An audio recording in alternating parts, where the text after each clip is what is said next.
നിൽക്കുകയാണെങ്കിൽ ആ പൂവൊന്ന് പെറുക്കിയെടുക്കും. വെറുതെ നിൽക്കാന്ന് ആര് പറഞ്ഞു? ആ ചേച്ചി, ഇന്ന് ഞാൻ 2 പുസ്തകം വായിച്ചു തീർത്തു. എന്ത് പുസ്തകം? ഒന്ന് ഇരുട്ടറയിലെ ശവപ്പെട്ടി, പിന്നെ മതി വല്ല ചീത്ത പുസ്തകത്തിന്റെയും പേര് പറയും. അത് നിങ്ങൾക്ക് എങ്ങനെ അറിയാം?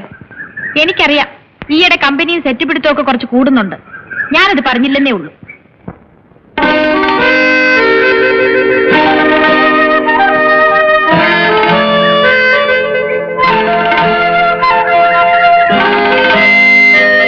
ഒന്ന് നോക്കി നിൽക്കാതെ ഇതൊന്ന് പെറുക്കിക്കൂടെ?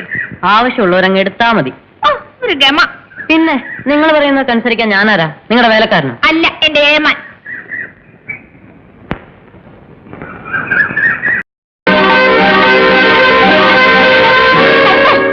എന്താ പപ്പി കാണിച്ചത്? എന്ത് കാണിച്ചു? എന്ത് കാണിച്ചെന്നോ? കുറെ കൂടുന്നുണ്ട് വെള്ളത്തില്. ആര് പറഞ്ഞ നീ കുരുത്തക്കെടൊക്കെ? ആരും പറഞ്ഞൊന്നുമല്ല. പിന്നെ പിന്നെ പിന്നെ എനിക്ക് തന്നെ തോന്നിയതാ. തന്നെ അങ്ങ് തോന്നുമല്ലേ? ഞാനൊന്ന് ചോദിക്കട്ടെ നിന്റെ കൊച്ചമ്മയോട്. കൊച്ചു പിള്ളേർ ഇപ്പോഴേ അങ്ങനെ അങ്ങ് ചീത്തയാകരുതല്ലോ.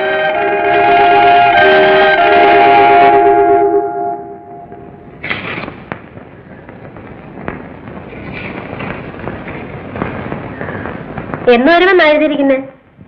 അടുത്ത ആഴ്ച ആള് സ്ഥലത്തെത്തും.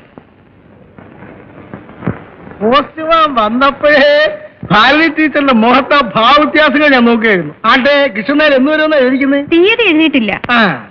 ഭാരതിക്ക് വെക്കേഷൻ തുടങ്ങിയ പിന്നെ കൃഷ്ണനായർക്ക് അവിടെ ഇരിപ്പറയ്ക്കുവോ? പട്ടാളക്കാരന്റെ ഭാര്യയായുള്ള പാടുവല്ലോ ചേച്ചിക്കറിയാവോ? അതാണ് ഞാൻ പറയുന്നത്. പട്ടാളക്കാര് കല്യാണം കഴിക്കാനേ പാടില്ല. ആണ്ടിൽ 2 മാസമല്ലേ ഉള്ളൂ ദാമ്പത്യം. ബാക്കി 10 മാസവും കാത്തിരിപ്പല്ലയോ.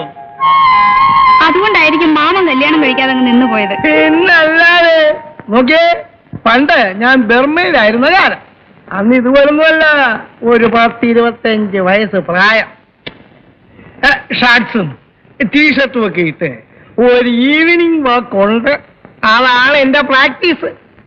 അങ്ങനെ നടന്നുകൊണ്ടിരിക്കുന്നതായ അവസരത്തിൽ വന്നു എനിക്കൊരു സംബന്ധാലോചന.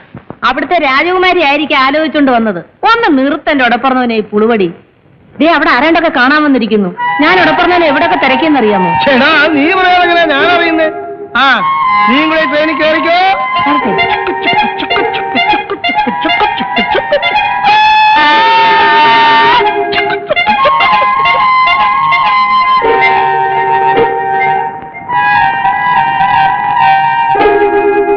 ഇത്തവണത്തേക്ക് മാപ്പ്.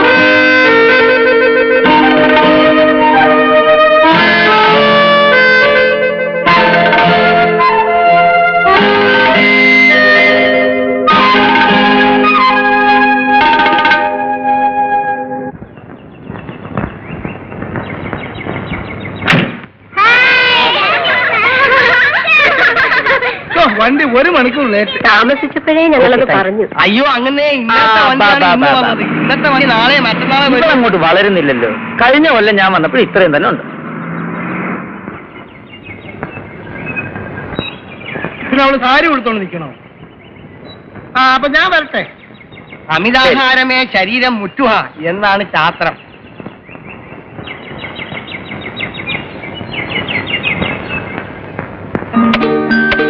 അമ്മയെടുത്ത് തരാം കേട്ടോ.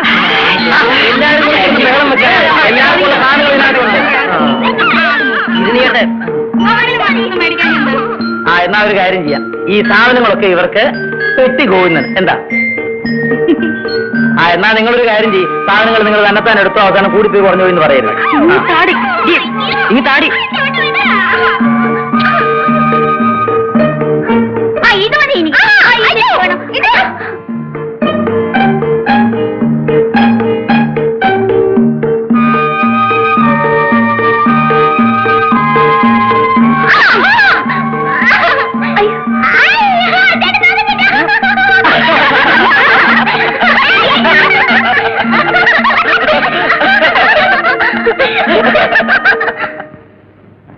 ഒന്നിങ്ങോട്ട് വാ എന്റെ അമ്പാനെ.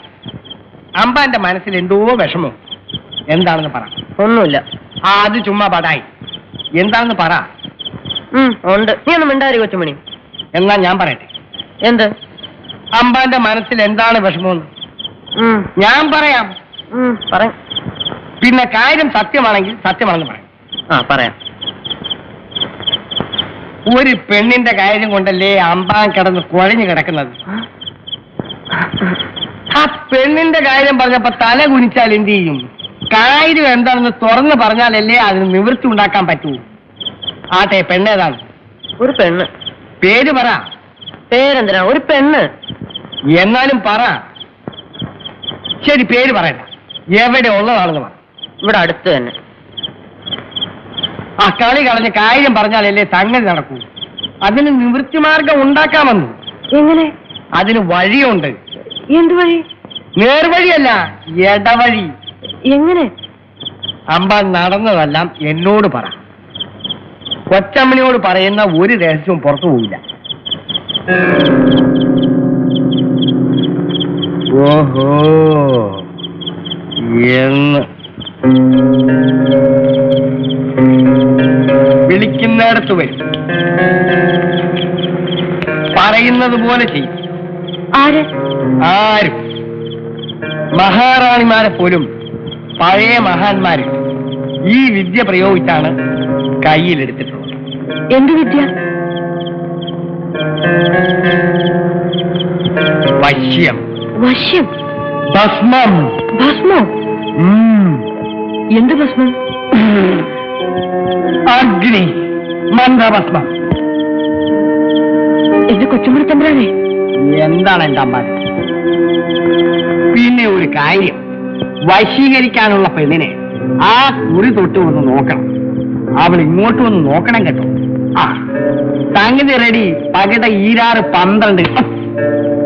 പിന്നെ ഒരു കണ്ടീഷൻ, കുളിച്ച് ശുദ്ധമായേ ഭസ്മം തൊടാവും. അത് തൊട്ടാ പിന്നെ അവളത് കാണുന്നത് വരെ കമാന്നൊരു അക്ഷരം മിണ്ടിപ്പോകരുത്. രാത്രി പോയി വിളിച്ചു. പട്ടിയെ പോലെ ഉറക്കപ്പായെന്ന് വന്നു നിന്ന് വാലാട്ടും. എവിടെ കിട്ടും കൊച്ചുമണി ഇത്? ഏത്? ഇത്ര ഭസ്മം? ഒത്തിരി പണിയുണ്ട്. ഇണചേർന്നിരിക്കുന്ന ഓന്തില്ലേ, ഓന്ത്, അതിനെ ചാണകം എറിഞ്ഞ് പിടിക്കണം.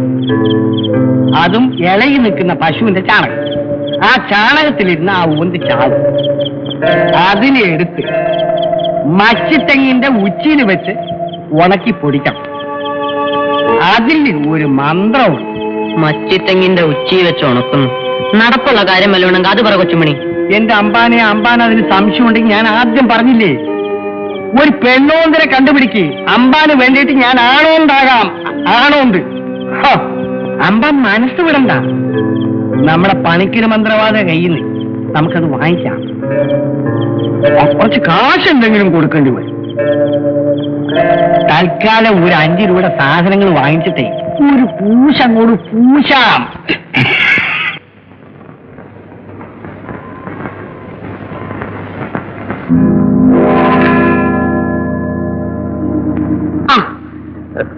ഇന്ന് നേരം വെളുക്കുന്നതിന് മുമ്പ് കുളിച്ചേക്കുന്നല്ലോ.